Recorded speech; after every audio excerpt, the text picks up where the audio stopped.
Assalamualaikum warahmatullahi wabarakatuh. Saya Hilmi Rahi Putri dari jurusan Farmasi Poltekkes Kemenkes Jambi ingin memberikan penyuluhan tentang cara penggunaan obat yang baik dan benar. Nah, sebelum itu perlu kita ketahui obat itu madu atau racun. Nah, obat adalah senyawa kimia yang dapat bekerja sebagai racun. Tetapi, jika obat digunakan dalam dosis yang tepat dan dengan cara yang benar, dapat digunakan untuk pencegahan, penyembuhan, pemulihan, dan peningkatan kesehatan. Oleh karena itu, selalu lakukan dagu sibu, obat yang benar. Apa itu dagu sibu? Dagu sibu. Dapatkan obat dengan benar.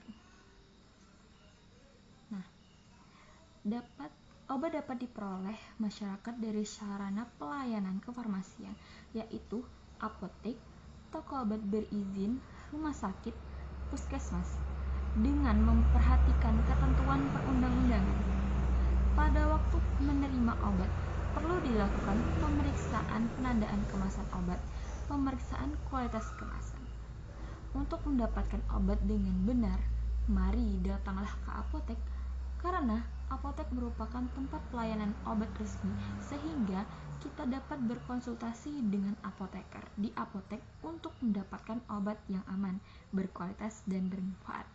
Tips untuk mendapatkan obat yang benar yaitu: yang pertama, tembuslah resep dokter di apotek yang jelas legalitasnya. Yang kedua, perhatikan golongan obatnya. Nah, golongan obat, ini dia golongan obatnya. Ada obat bebas terbatas, obat keras, psikotropika, narkotika. Obat bebas, obat yang berlogo hijau dan mempunyai lingkaran hitam. Nah, ini dapat dibeli tanpa resep dokter, ada di apotek dan di toko obat yang berizin. Lalu obat bebas terbatas itu berlogo berwarna biru dengan lingkaran hitam, dapat dibeli tanpa resep dokter juga di apotek dan di toko obat berizin juga ada. Lalu obat keras itu berlogo merah, ada tulisan K hitam dan lingkaran berwarna hitam. Nah, kalau obat keras ini harus dengan resep dokter dan juga ada di apotek. Nah, kalau psikotropika itu harus dengan resep dokter juga, di apotek juga pengambilannya. Narkotika juga sama, hanya dengan resep di apotek. Nah, lalu tips yang ketiga, perhatikan informasi yang terdapat pada brosur dan kemasan. Tips yang keempat, perhatikan penandaannya. Nah, ini dia penandaan kemasan obat. Nah, kita lihat nama obat. Lihat ada nggak nama obatnya, merek dagangnya. Terus kita lihat produsennya, komposisi obatnya, kita lihat komposisinya.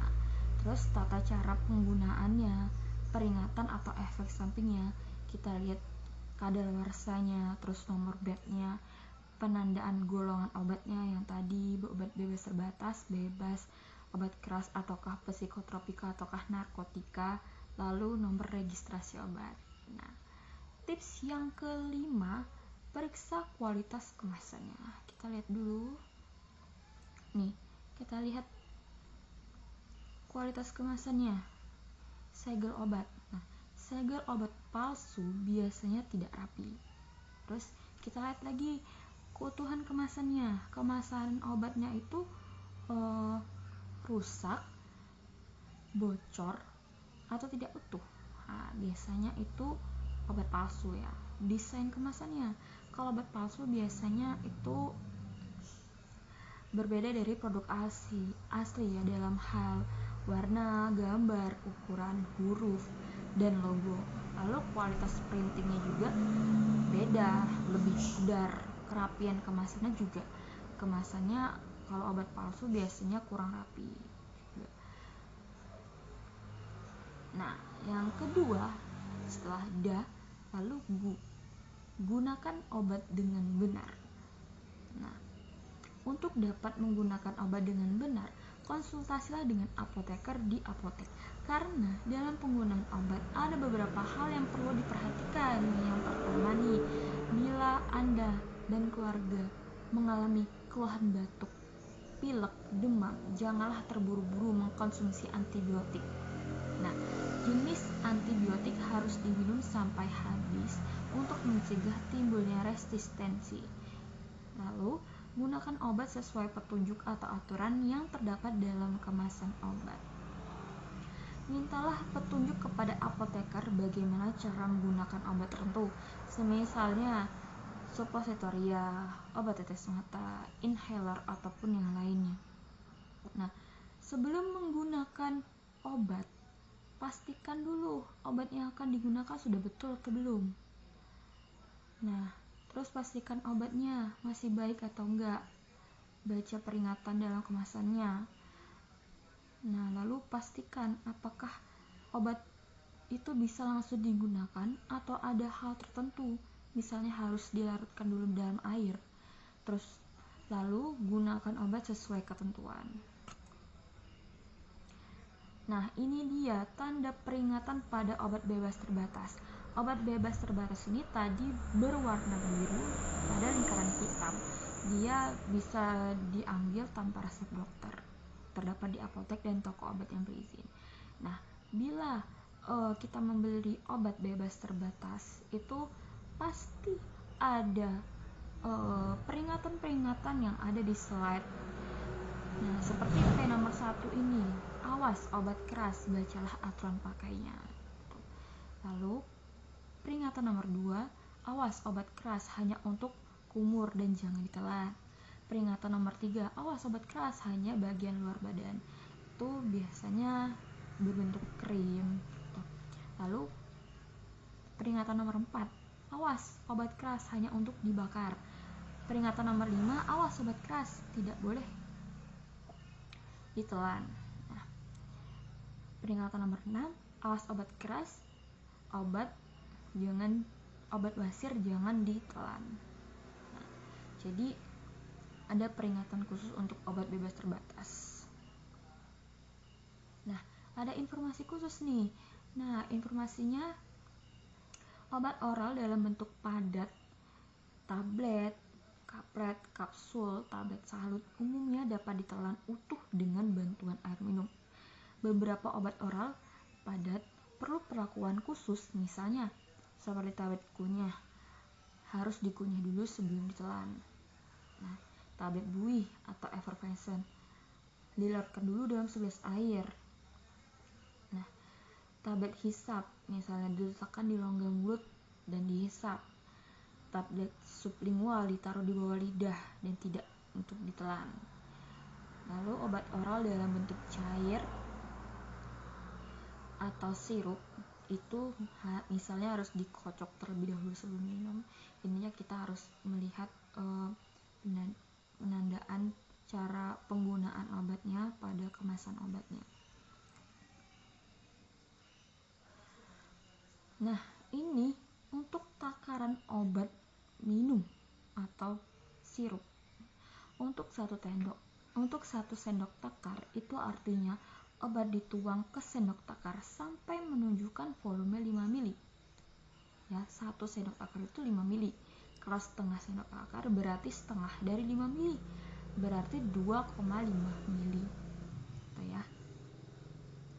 Lalu yang ketiga, beberapa obat dalam bentuk cair hanya untuk penggunaan luar tubuh atau tidak untuk ditelan, misalnya cairan tetes hidung, tetes mata, tetes telinga, obat kumur, cairan untuk kulit atau lotion, terus obat tetes yang digunakan dengan pipet yang tersedia dalam kemasannya, lalu aturan pakai dalam tetes atau mili. Nah, setelah menggunakan obat, kita perhatikan apakah timbul gejala khusus, misalnya ngantuk, gatal, perih di lambung, pusing, dan lain-lain. Bila iya, segera hubungi tenaga kesehatan terdekat. Kembalikan obat ke tempat semulanya. Nah, setelah D, G, sekarang C. Simpan obat dengan benar. Nah, Konsultasikan dengan apoteker di apotek tentang cara penyimpanan obat karena setiap obat memerlukan kondisi penyimpanan yang berbeda. Tips untuk menyimpan obat dengan benar yaitu jauhkan dari jangkauan anak-anak. Simpanlah obat dalam kemasan asli dan dalam wadah tertutup rapat. Label jangan dilepas karena itu berisi aturan pemakaian. Simpan obat di tempat yang sejuk, kering dan terhindar dari sinar matahari langsung atau sesuai dengan petunjuk yang tertera dalam kemasan. Jangan tinggalkan obat di dalam mobil dalam jangka waktu yang panjang karena suhu tidak stabil. Lalu, jangan simpan obat yang telah kadaluarsa. Obat dalam bentuk cair jangan disimpan di dalam lemari pendingin atau freezer agar tidak membeku, kecuali disebutkan pada etiket atau kemasan. Sediaan suppositoria harus disimpan di dalam lemari es supaya tidak meleleh. Nah, sediaan aerosol atau spray harus dijauhkan dari panas atau suhu tinggi karena dapat meledak. Bila ragu atau tidak mengerti, bisa tanyakan kepada apoteker atau tenaga kesehatan terdekat. Setelah da, gu, si, sekarang bu. Buang obat dengan benar. Obat yang harus dibuang adalah obat yang kadaluarsa, obat yang rusak. Kerusakan obat dapat disebabkan oleh udara yang lembab, bisa juga dengan sinar matahari, dengan suhu juga bisa, dengan goncangan fisik juga bisa. Nah, adapun tanda-tanda obat rusak, yang pertama terjadi perubahan, baik perubahan warna, bau, atau rasa. Bentuknya pecah, retak, berlubang, bisa juga menjadi bubuk. Kalau misalnya seperti kapsul, puyer, tablet itu tanda-tanda obat rusaknya seperti lembab, lembek, basah, dan lengket. Kalau cair, salep, kering itu bisa menjadi keruh, mengental, mengendap, memisah, bisa juga mengeras. Lalu timbul noda atau bintik-bintik atau bergas. Lalu wadah atau kemasannya rusak, etiketnya tidak terbaca atau sobek. Nah, cara membuang obatnya itu untuk menghindari penyalahgunaan obat rusak atau kadaluarsa atau bekas wadah obat, botol atau pot plastik. Lepaskan etiket dan buka tutup botol atau pot terlebih dahulu, baru dibuang ke tempat sampah ya. Box, dos atau tube, gunting dulu baru dibuang ke tempat sampah. Nah, obat juga dapat dibuang dengan cara kemasannya dibuka, lalu dipendam dalam-dalam, dalam tanah. Nah, dibakar juga bisa. Pastikan pembakaran memusnahkan seluruh obat. Nah, tujuan cara pembuangan obat ini apa? Untuk menghindari penyalahgunaan obat rusak. Bisa saja kalau misalnya kita membuangnya masih berbentuk tablet, bulat, atau stripnya tidak kita potong-potong, nanti bakal terjadi penyalahgunaan, akan diambil oleh pengutil gitu. Bisa saja seperti itu. Nah, jadi obat merupakan salah satu komoditi kesehatan yang dapat memberikan manfaat apabila cara mendapatkannya, cara menggunakannya, cara menyimpan, dan cara membuang dilakukan dengan benar. Masyarakat banyak yang belum memahami masalah terkait obat tersebut. Semua komponen bangsa, baik organisasi masyarakat, organisasi sosial, organisasi profesi, dan juga masyarakat sendiri harus bersinergi untuk meningkatkan pemahaman masyarakat terhadap obat. Oleh karena itu, selalu lakukan dagu sibu. Dapatkan, gunakan, simpan, dan buang obat dengan benar, dan tentu saja lakukan selalu cek kemasan label, izin edar, kadaluarsa ketika membeli obat. Ingin sehat, ingat dagu sibu dan cek selalu. Terima kasih. Wassalamualaikum warahmatullahi wabarakatuh.